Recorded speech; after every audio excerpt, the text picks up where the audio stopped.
Is anything happening in France? Yeah, I'm trying to literally anything, Aiden. Something's happening. Is there? Something's happening. So I'm trying to leave. Smoking. What are they protesting about today? Well, it's funny you ask, Doug, because they're kind of back at it. Ooh. France recently, their prime minister, not their president, their prime minister of the same party as Macron, from my understanding, Bayrou released their Epstein files. The French Epstein files. The French Epstein files. Yep. That would put a light of fire under our ass. You know what I'm saying?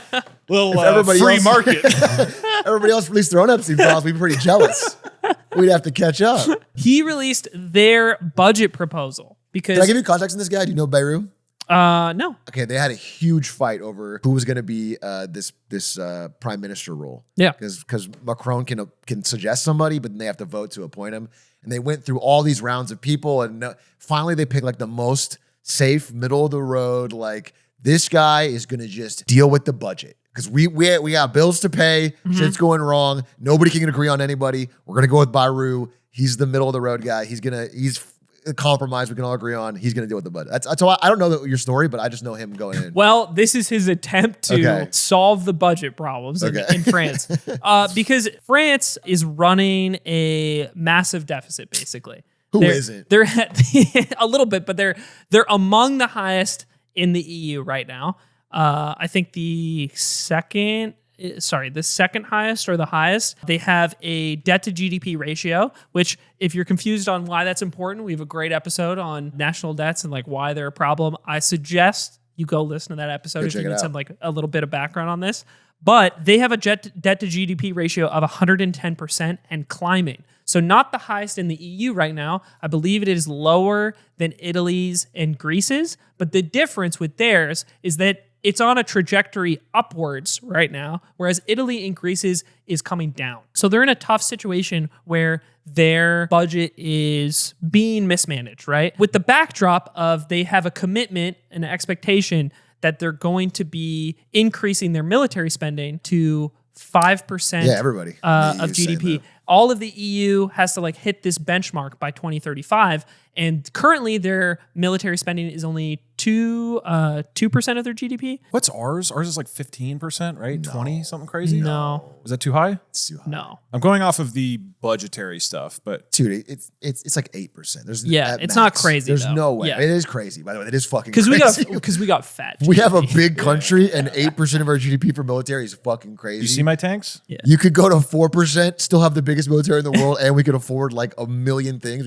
And they're having a similar problem to us where their bond yields are going up. The amount of interest that France is having to pay to get people to buy its debt is increasing. And for the first time, a big marker here is that if you look at the 10-year bond yield in France, it has surpassed Italy.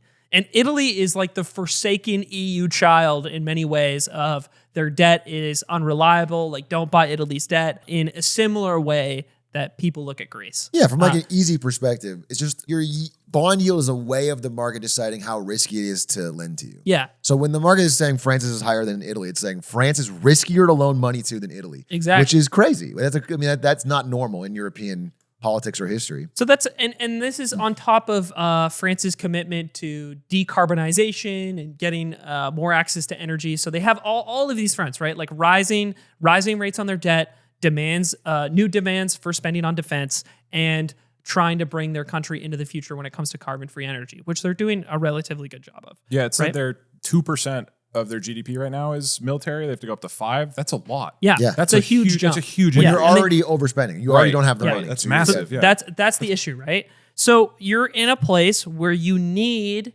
to figure out your budget somehow, right? Do we raise taxes? Do we cut spending? We probably have to do both, and that's kind of what I want to get to at the end of this. So Bayrou had proposed a new budget, I think it was Tuesday of last week. The reception was extremely negative. So I looked into what he was actually asking for. So the first thing is that people and like headlines caught on too heavy is that they wanted to cut 2 public holidays in France. They wanted to get rid of Easter Monday and then a holiday that celebrates the victory in World War II on May 8th. These cutting public holidays generate more economic activity. And headlines across France grabbed onto these two things, and it's a huge part of the public pushback to this. Anytime there's an Nobody wants a infraction in holiday France cut. on holidays or anything to do with pensions or anything in France, right? There's major pushback. France famous for protesting any intrusion on the, I would say, leisure or workers' rights, right? Which is good in many ways. This is an easy one to protest. Yeah, it's super easy. Because it's a headline holiday. catcher, right? No one wants to have a holiday taken away. Yeah. And then the other thing that they were asking for were spending cuts and a spending freeze. So he was asking for what they called a blank year for 2026. Basically, the way it works in France is every year, pensions and welfare scale with inflation, basically, or scale with costs, right? So every year they're a little more than they were the previous year. His request was that all 2026 spending on these things remain the exact same as it was in 2025. Let's just maintain our spending at the exact same level for 1 year, and that will save us, I think they estimated like 7 billion euros or something. Sorry, rather than increasing it some amounts? Rather than increasing it by an amount that inflation. would cost them $7 billion more dollars. Got it, okay. And they have a really hefty welfare system, but also a notably expensive healthcare system. Even among European countries, French people spend a disproportionate amount of money on healthcare because there's a lot of services and offered to French people, or a level of medical service that is offered to in France that I think is not comparable elsewhere. Things like nurses being paid for to be available for newborns when you have a child, for example. So that was his request, to like freeze those spending, except for anything that has to do with debt servicing. So like naturally, you're going to be having to pay more interest on your debt over time as you take more out. So that doesn't count. And then the military spending that they're going to have to do. So they can increase the military spending within these provisions he had laid out, because they still need to meet those commitments. And then the last thing, I thought these were tax increases at first, but they're not, which is kind of the interesting part here. So they wanted to close a bunch of tax write-offs that either are deemed low utility or disproportionately benefit wealthy people and businesses. They want to make sure that wealthy people and businesses don't abuse the tax system or abuse as many tax breaks, and they pay more in taxes by fixing those things. This is called a solidarity contribution. I had to look this up. My understanding is that it's not the same as like changing the tax structure, but you're demanding people pay extra for a specific reason or from a specific system. So an example I could give is maybe you demand that wealthy people have to pay more into Social Security. They have to pay more beyond the tax system into Social Security that they see no benefit from.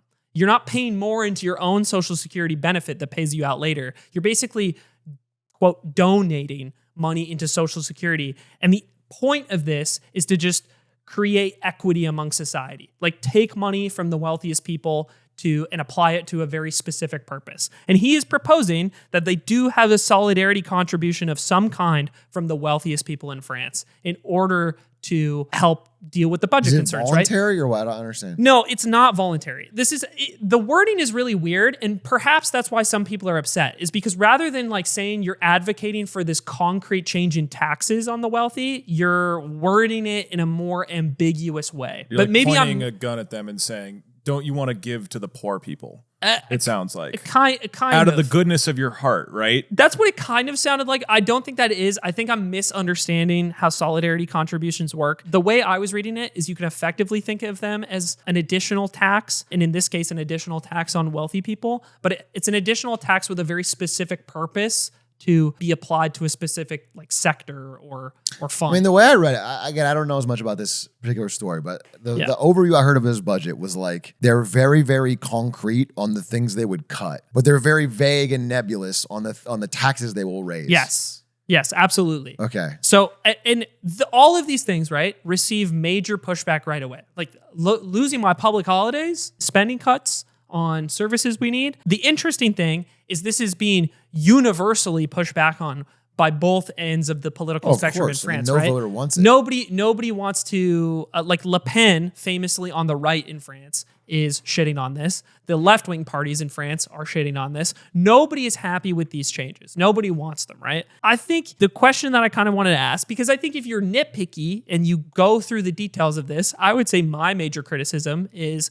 okay, you're being really concrete about the spending cuts, but you're not being concrete about the revenue part of it. You're not laying out a plan for like how taxes are going to be raised or changed on the wealthiest people, even though you have a semblance of an idea of getting wealthy people to pay more. However, I don't think that's why the average person gets upset. When you look at the headlines for the pushback on this, it mostly has to do with the public holidays, right? It's like the most simple, you just don't want to lose eye-catching thing. And the question I wanted to ask you guys, because we're at a similar, even higher debt to GDP ratio, right? As we head towards this financial crisis. Compared to how we've been dealing with our budget issues, this feels a little more grounded in its approach, where like it at least is laying out something or acknowledges that wealthy people need to pay more, but no one wants tax increase. Like no one wants to hear about tax increases applied to them. No one wants to hear about like spending cuts or freezes. There comes a point in your budget where you probably need to do both things. How do you get people on board with that?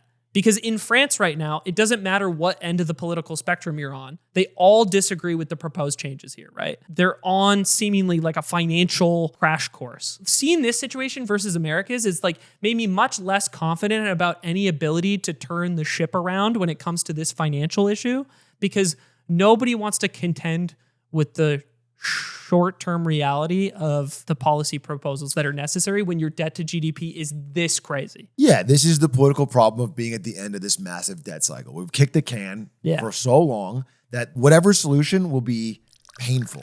It'll be unpopular. However, somebody's going to have